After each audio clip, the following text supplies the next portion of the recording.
அன்பார்ந்த ஞான ஒளி யூடியூப் சேனல் நேயர்கள் அனைவருக்கும் வணக்கம். இந்த பதிவில் மார்கழி மாத சிறப்பு ராசி பலன்கள் காணலாம். வாக்கிய கணித பஞ்சாங்கப்படி 2024 வருஷம் டிசம்பர் மாதம் 16ஆம் தேதி முதல் 2025 வருஷம் ஜனவரி மாதம் 13ஆம் தேதி வரை ஒரு 29 நாட்களுக்கு தமிழ் வருடப்படி குரோதி வருஷத்தின் 9வது மாதம் மார்கழி மாதம், தனுர் மாதம் என்று சொல்வார்கள். மார்கழி மாத கோச்சார கிரக சஞ்சார நிலைகளை காணலாம்.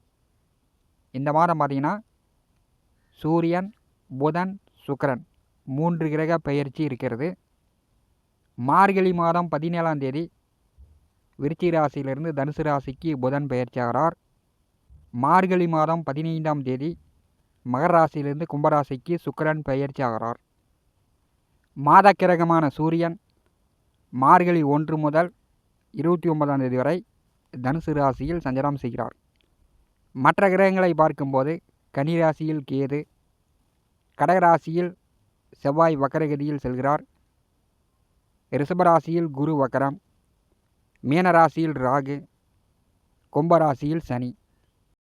சந்திர பகவான் திருவாதிரை நட்சத்திரம் மிதுன ராசியிலிருந்து மார்கழி மாதத்தை தொடங்கி வைக்கிறார். மார்கழி மாதம் தட்சாயன புண்ணிய காலத்தின் இறுதி மாதம். தேவர்களுடைய இரவு பொழுதில் விடியற் காலை பேடை மாதம் என்று சொல்வார்கள். எல்லா கோயில்களிலும் காலை மாலை 2 வேளை சிறப்பு பூஜை நடைபெறும். ஆன்மீக மாதம் என்று சொல்வார்கள். இந்த மாதம் மார்கழி மாதத்தினுடைய சிறப்பு விடியற்காலையில் பெண்கள் நேரமாக எழுந்து வீட்டு வாசலில் கோலமிடுவார்கள். கிராமப்புறங்களில் சங்கு ஊதுவார்கள். தனுர் மாத பூஜை, சொர்க்க வாசல் திறப்பு, போகி பண்டிகை, இறை பக்தி நிறைந்த மாதமாக மார்கழி மாதம் இருக்கும். மார்கழி மாத பொது பலன் பார்க்கும்போது நாட்டில் எல்லா தொழில் வேலையும் நன்கு வளர்ச்சி அடையும். பங்குச்சந்தை, ஏற்றுமதி இறக்குமதி, பிஸ்னஸ்ஸு, வியாபாரம் எல்லாமே விருத்தி அடையும். அத்தியாவசிய பொருட்கள் கட்டுக்குள் இருக்கும். விலை பெரிய அளவு உயர்வு இருக்காது. அரசியல் நிலைமை நன்றாக இருக்கும். ரியல் எஸ்டேட் தொழில்துறையில் ஓரளவு வளர்ச்சி இருக்கும். கம்ப்யூட்டர் தொழிலில் இருந்து வந்த பிரச்சனைகள் குறையும்.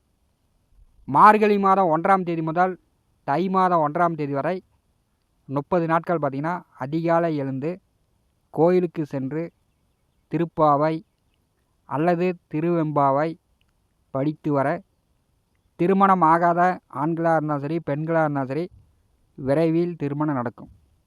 இந்த மார்கழி மாதத்தை பயன்படுத்தி கொள்ளுங்கள்.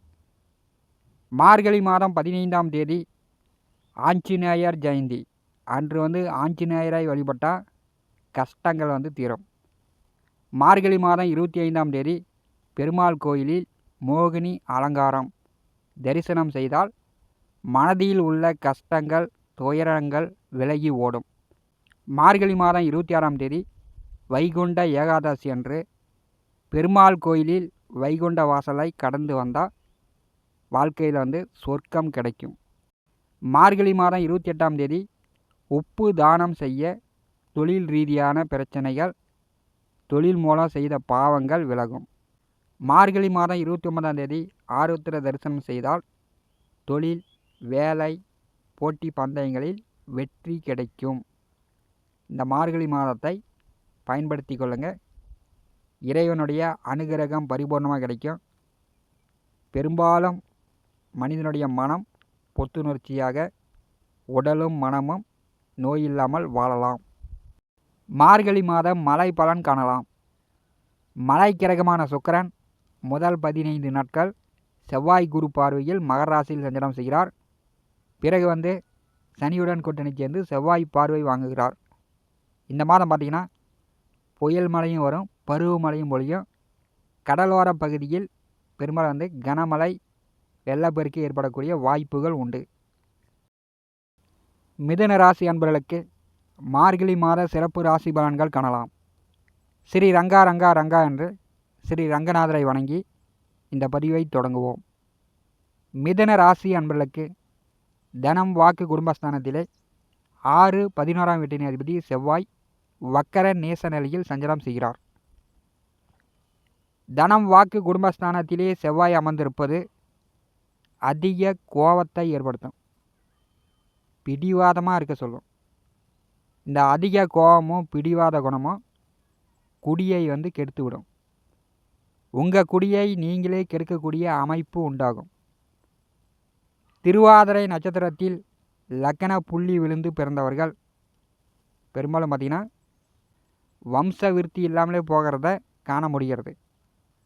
அது ஏன் அப்படின்னா, ஒரே பிடிவாதம், எல்லாமே எனக்கு தெரியும், யாரும் என்கிட்ட ஐடியா சொல்ல தேவையில்ல அப்படின்னு தாம் போக்கில் போகக்கூடியவர்கள் மிதுன ராசி அன்பர்கள். தனஸ்தானத்திலே செவ்வாய் வக்கர நேசகதியில் வரும்போது குடும்ப நபர்கள் அவங்களுக்கு மதிப்பு மரியாதை கொடுங்க. எதிர்ப்பு, பகை, போட்டி, விரோதம், கடன் வாங்கக்கூடிய சூழ்நிலை குறையும். லாபஸ்தானாதிபதி வக்கர நேச நிலையில் சஞ்சாரம் செய்யும்போது நண்பர்களால் பண விரயம் ஏற்படும். கோடா நட்பால் கேடு விளைவிக்கும். இதை மிதுன ராசி அன்பர்கள் கவனத்தில் கொள்ள வேண்டும்.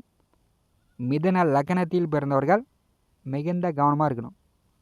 மிதுன ராசிக்கும் கன்னி ராசிக்கும் அதிபதியானவர் புதன் 6வது வீட்டிலே சஞ்சாரம் செய்கிறார். கோச்சாரத்திலே 6ஆம் வீட்டிலே புதன் சஞ்சாரம் செய்யும்போது எதிரிகளும் நண்பர்களாவார்கள். அவர் வக்கர நிவர்த்தி அடைந்து முன்னோக்கி செல்லும் பொழுது பகையாளி எதிரிகள் தொல்லை இல்லை. வீடு கட்டுவதற்கோ, புதிய வண்டி வாகனங்கள் வாங்குவதற்கோ, வீடு பராமரிப்பு செய்வதற்கோ ஒரு சிலர் கடன் வாங்கலாம். பேங்க் மூலிமா லோன் கிடைக்கும். மற்றபடி உங்கள் முயற்சிகள் வெற்றியாகும்.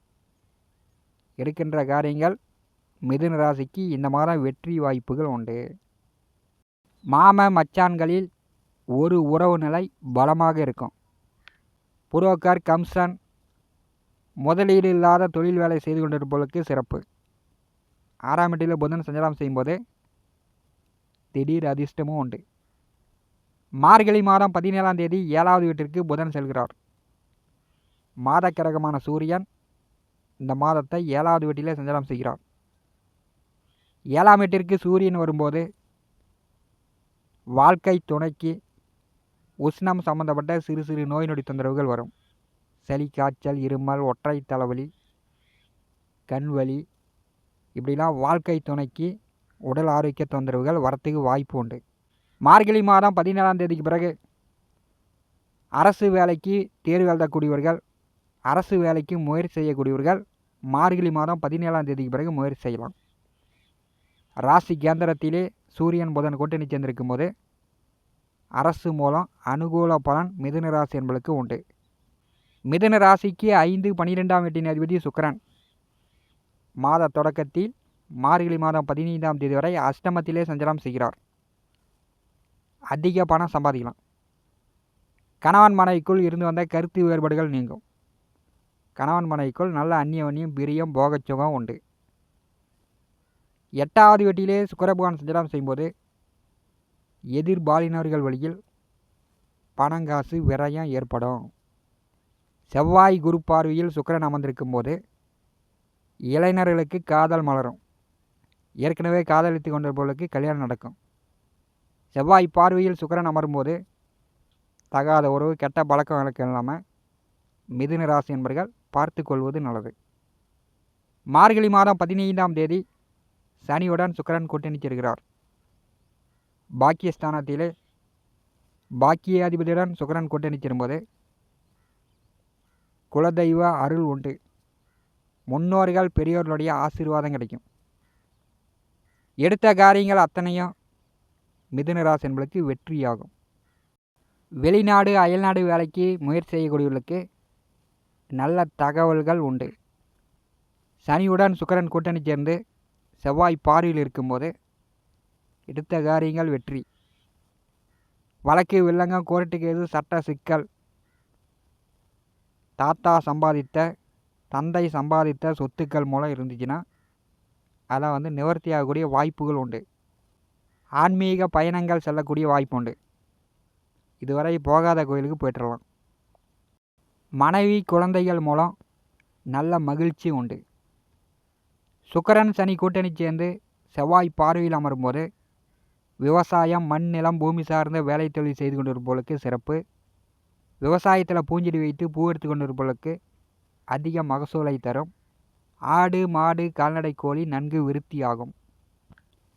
திருமணம் செய்து ஓரிரு வருடகாலம் புத்திர பாக்கியம் இல்லாதவர்களுக்கு மார்கழி மாதம் பிற்பாதி புத்திர பாக்கியம் உண்டு. சனி சுக்கிரன் கூட்டணி சேரும்போது தந்தையார் உடல் ஆரோக்கியம் நன்றாக இருக்கும். கோயிலுக்கு, ஆசிரமங்களுக்கு, முடியாதவர்களுக்கு, பெரியவர்களுக்கு தான தர்மங்கள் செய்யக்கூடிய வாய்ப்பு மிதுன ராசி என்பதற்கு மார்கழி மாதம் பிற்பாதி ஏற்படுகிறது. மிதுன ராசிக்கு 10வது வீட்டிலே ராகு அமர்ந்திருக்கிறார். தொழில் ஜீவன கர்மஸ்தானத்திலே கருநாக பாம்பு அமர்ந்திருக்கிறது. தொழில் செய்யக்கூடிய இடத்துலையும் சரி, வேலை செய்யக்கூடிய இடத்துலையும் சரி, ஏதோ ஒரு பயம், உங்களை அறியாமல் ஒரு பதற்றம் நிலை இருந்துகிட்டே இருக்கும். இன்னொரு 5 மாத காலம் ராகு பெயர்ச்சிக்கு பிறகு தொழில் வளர்ச்சி நன்றாக இருக்கும். மிதுன ராசிக்கு 12வது வீட்டிலே குரு அமர்ந்திருக்கிறார். மார்கழி மாதம் முழுவதும் வக்கரகதியில் பின்னோக்கி செல்கிறார். பெரும்பாலும் பார்த்தீங்கன்னா மாம மச்சான்கள் நெருங்கிய உறவு நிலை பிரிவு ஏற்படும். பிரிந்த உறவு நிலை நெருங்கி வரும். மாம மச்சான்களில் சில மாற்றங்களை சந்திக்கக்கூடும். 12வது வீட்டிலே குரு அமர்ந்திருக்கும் போது பயணங்களால், பிரயாணங்களால் உடல் அசதி ஏற்படும். பணம் சேமிக்க முடியாதபடி இதே ஒரு வழியில் செலவுகள் கூடுதலாகவே இருக்கும். இன்னும் ஒரு 2 வருஷத்துக்கு மிதுன ராசிக்கு சேமிப்புகள் குறைவு. ஜென்ம ராசியிலே இந்த மாதம் சந்திர பகவான் மாதத்தை தொடங்கி வைக்கிறார். மாத இறுதியிலும் ஜென்ம ராசிக்கு சந்திர பகவான் வருகிறார். ஜென்ம ராசியில் சந்திரன் வரும்போது செல்வ விருத்தி உண்டு. குடும்பத்தில் சந்தோஷம், மகிழ்ச்சி, கலகலன்னு இருக்கலாம். மிதுன ராசி என்பர்கள் 2வது வீட்டிலே செவ்வாய் அமர்ந்திருக்கும் போது அவர் வக்கர நேசகதியில் பின்னோக்கி வரும்போது அதிகமாக கோவப்படாதீங்க. ஒரே பிடிவாதமாக நெருப்பில் காலை வச்ச மாதிரி நீங்கள் பொறுமொருன்னு இருக்காதீங்க. தன்மையாக விட்டு கொடுத்து அனுசரித்து செல்லுங்க. சுகஸ்தானமான 4வது வீட்டிலே கேது அமர்ந்திருக்கும் போது அவர் 3வது வீட்டை நோக்கி வந்து கொண்டிருக்கிறார். சுக கேடிலிருந்து நீங்கள் விடுபட்டு விடலாம். 4வது வீட்டிலே கேது பார்த்தீங்கன்னா இன்னொரு 5 மாத காலத்தில் 3வது வீட்டிற்கு வரப்போகிறார். கிராமப்புறங்களில் இருக்கக்கூடியவர்கள் இரவு நேரங்களில் வாக்கிய வரப்புகளில் செல்லும் பொழுது கவனமாக போயிட்டு கவனமாக வாங்க. விஷக்கடி தொந்தரவுகள் வருவதற்கான வாய்ப்புகள் உண்டு. இந்த மார்கழி மாதம் மிதுன ராசி அன்பர்கள் நேரம் கிடச்சிச்சின்னா ஸ்ரீரங்கம் சென்று ஸ்ரீ ரங்கநாதரை வழிபடுங்க. வைகுண்ட ஏகாதசி அன்று, சொர்க்கவாசல் திறப்பு அன்று சொர்க்க வாசலை கடந்து வாருங்கள். உங்களுக்கு ஏற்பட்ட தொல்லை தொந்தரவுகள் நீங்கும். இந்த காணொலியை பற்றி உங்களுடைய மேலான கருத்துக்களை நம்முடைய கான்பாஸில் பதிவு செய்யுங்கள். நம்முடைய ஞான ஒளி யூடியூப் சேனலை பார்த்து கொண்டிருக்கக்கூடிய அன்பர்கள், இதுவரை சப்ஸ்கிரைப் செய்யாத அன்பர்கள் மறக்காமல் நம்முடைய சேனலை சப்ஸ்கிரைப் செய்து கொடுவருக்கின்ற ஆல் பட்டன் அழுத்திங்க. தினந்தோறும் நம்முடைய சேனலில் ஜோதிட பலன்கள் பதிவிடப்படும். உடனுக்குடன் பார்த்து பயன்பெறுங்கள். நன்றி, வணக்கம்.